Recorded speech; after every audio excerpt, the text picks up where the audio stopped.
जिन सरपंचों से, ठेकेदारों से, जो गवर्नमेंट एम्प्लॉई है, उनसे धमकी दे के पैसे लिए हैं स्थानीय विधायक ने। उन्हें शिकायत देनी चाहिए थाने में और उन्हें पैसे वापस लेने चाहिए। क्योंकि लूट ही खत्म करनी है हमने मेवात में, और क्या करना। चुनाव हम किस लिए लड़ रहे हैं? इसलिए चुनाव लड़े। मेवात में लूटने से, खसोटने से, इन चीज़ों से लोगों। अब ले लिस्ट या कौन मेवात ससुर मेवात छुड़वा रहा, तो लिस्ट बना रहा है। अगला लिस्ट है, कहाँ करें लिस्ट? हम मांगूंगा। हम मांगो लिस्ट, मांगो ऐसे कहाँ है लिस्ट? देते मामा पता चलेगी तेरी कितनी लिस्ट बना रखी है। बार जो है चुनाव लड़ा, लेकिन सेवा 20-25 साल से लोगों की कर रहे हैं, और चुनाव लड़ने के आपको कुल मात्र 20 दिन के आसपास मिला और बड़ी ताकत से आप लड़े। 16,000 से अधिक वोट भी मिली और इनेलो के टिकट पे आप लड़े। और आज जो है 8 तारीख को रिजल्ट आने के बाद कार्यकर्ताओं से रूबरू हुए हैं। क्या आपने उनको दिशा निर्देश दिए, क्या बातचीत की है, क्या हौसला अफजाई की है, क्या आगे की रणनीति बनाई है? नहीं देखो, ये सही है कि हमने इलेक्शन लेट शुरू किया और लोग हमारे साथ जो जुड़े वो लास्ट तक जुड़े रहे। एक आध आदमी कोई नहीं रहा होगा। मेवात में कांग्रेस का एक प्रति एक लहर थी और कुछ स्थानीय विधायक के नाम शनाब बयान, धार्मिक बयान, जो हरियाणा में तो कांग्रेस लेडू भी, और वो खुद ज़रूर जीता है अच्छे वोटों से। तो मेवात के लिए अच्छा नहीं है। 20 साल से मेवात अपोजिशन में चल रहा है। अब लोगों को डिसाइड करना है कब तक, मतलब इस तरह की भावनाओं में बेहतर रहोगे या मेवात का कुछ भला चाहोगे। ऐसा तो भला हो नहीं पाएगा मेवात का। जैसे ये भाई कांग्रेस जो है, इसने हमेशा मुसलमानों को बर्बाद किया है। देश में जहाँ जहाँ आप देखोगे, चाहे दंगे हुए हों, देश में जो बड़ा नुकसान किया है, मेवात में भी यहाँ तक सब कांग्रेस ने नुकसान किया। मेवात में कांग्रेस ने कुछ किया ही नहीं है आज तक। तो क्या जिस तरीके से आपने बयानबाजी का जिक्र किया है, और वाकई में अगर देखा जाए तो क्या जीत का फैक्टर यही रहा है और हरियाणा में हार का फैक्टर कांग्रेस का यही रहा है? बिल्कुल, ये खुद जीत गया कांग्रेस, इसने डूबे दी पूरा हरियाणा में। कांग्रेस अध्यक्ष पड़ोस से चुनाव लड़ता है, उसको भी हरवा दिया। टोटल लेके महेंद्रगढ़ नारनौल से लेके पूरा फरीदाबाद तक ये साउथ हरियाणा पूरा इसने साफ कर दिया इसके बयानबाजी से। और लोगों को सरकार, जो भी सरकार बने उसके साथ जाना चाहिए मेवात में। मैं पहले से ये कहता हूँ, भेड़ चाल पे मत चलो।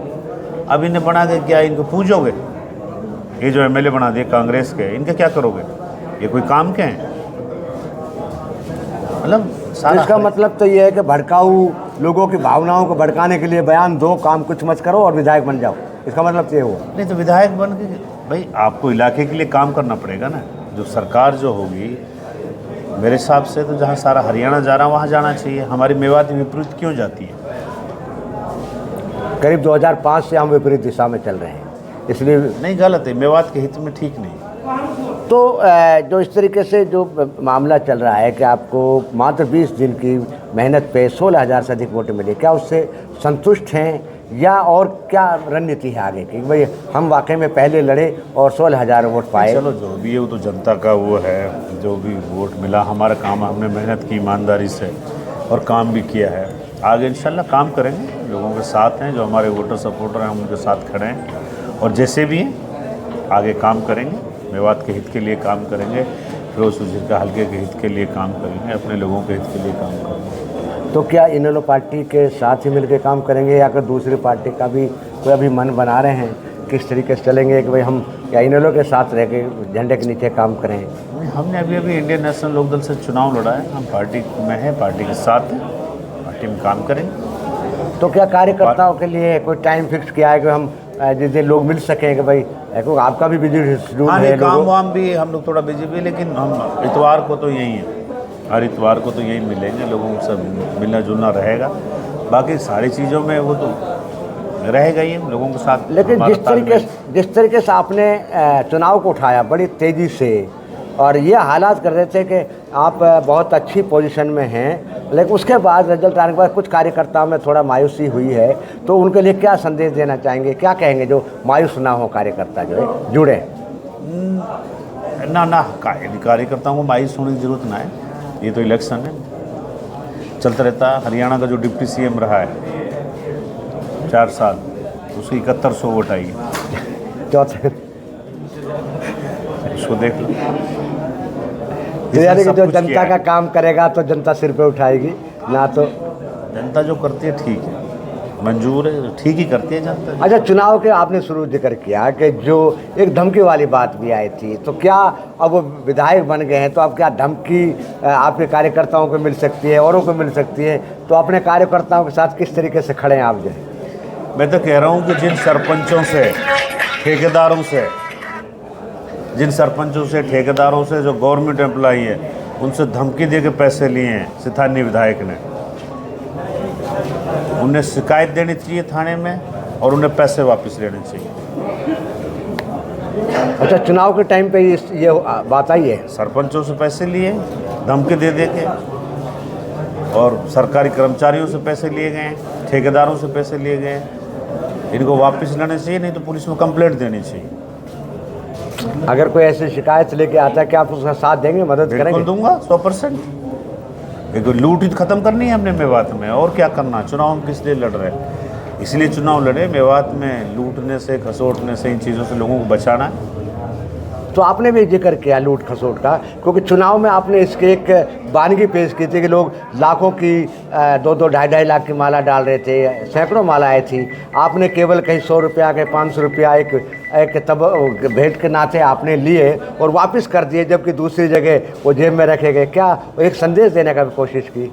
तो क्या एक मिसाल कायम की आपने? देखो, हमने राजनीति जो कर रहे हैं, हम बिल्कुल विपरीत कर रहे हैं। मेवात में जो पुराना ढर्रा चल रहा है उसको तोड़ना है, और उसको तोड़ने के लिए काम कर रहे हैं। आपको सम्मान, भेंट एक सम्मान होता है। आपका 100 रुपया भी वही है, 1 लाख रुपये वही है। आप भेंट के रूप में देखना चाहते हो तो 100 रुपये ही काफ़ी है। 1 लाख रुपये वो तो रुपये के रूप में, रिश्वत के रूप में बेसिकली। तो हमको ख़त्म करना चाहिए, हमको नहीं चाहिए इन लोगों को देखना, पब्लिक को देखना। इनको भी बदलना चाहिए, नेताओं को भी बदलना चाहिए। हमारे अपने लोग हैं, जमींदार लोग हैं बेचारे, और इनको लूट खसोट करके महल ये क्या कर लेंगे? तो क्या पिछली बारी चुनाव के टाइम में आपने एक बड़ी बात कही थी, मौजूदा जो फिरोजपुर झिरका से जो विधायक हैं उनके बारे में, उनके कईयों की विधानसभा में मामला उठा के उनकी नौकरियां खा गया, वो हो गया। तो क्या मामला इस बारी भी ऐसे होने वाला है, जिन्हें पैसे ना दिए होंगे, या कोई शिकायत करने वाला है, या ऐसी बात है? तो फिर आप किस तरीके से उनके साथ खड़े हुए जो ऐसी बात करें? अब नहीं होने देंगे।